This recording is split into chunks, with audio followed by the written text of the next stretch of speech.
Urgent safety issues to be revealed in final report on the sinking of the Enchanter. Could Winston Peters be heading back to Parliament? And tourists fly to space for the first time. Te Maria, I'm Sherry Kinnear, and these are the latest New Zealand Herald headlines. The findings of a report into the sinking of the Enchanter are due to be released today. The Transport Accident Investigation Commission has been looking into the fatal sinking of the fishing charter vessel off North Cape in March last year. The boat was chartered by a group of Waikato friends for a 5-day fishing trip to the Three Kings Islands. 5 of the 10 people on board died, while the survivors spent around 4 hours in the water before being plugged to safety. Closing addresses in the triple murder trial of Lauren Dickerson are set to begin today. She admits killing her daughters in Timaru in 2021, but is mounting a defence of insanity and infanticide. Today, the jury will hear a full day of final closing addresses from the Crown and defence lawyers. On Monday, they'll be sent to begin deliberations after Justice Cameron Mander sums up the trial.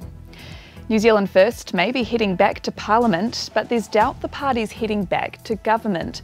The latest Taxpayers Union Curia poll puts Winston Peters' party on 5.8%, up 2.5 points.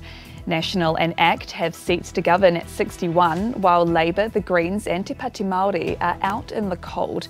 Massey University politics professor Richard Shaw says the centre-right bloc doesn't need Winston Peters. The ACT Party's leader, David Seymour, has made it very clear that he will not sit around a cabinet table, which Winston Peters sits at. So Peters has no leverage in a parliament built on this poll.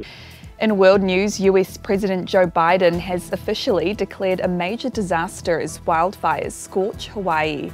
At least 36 people have died, destroying at least 270 buildings and leaving around 11,000 without power. Officials say it could take months to know the full extent of the damage, particularly in the town of Lahaina.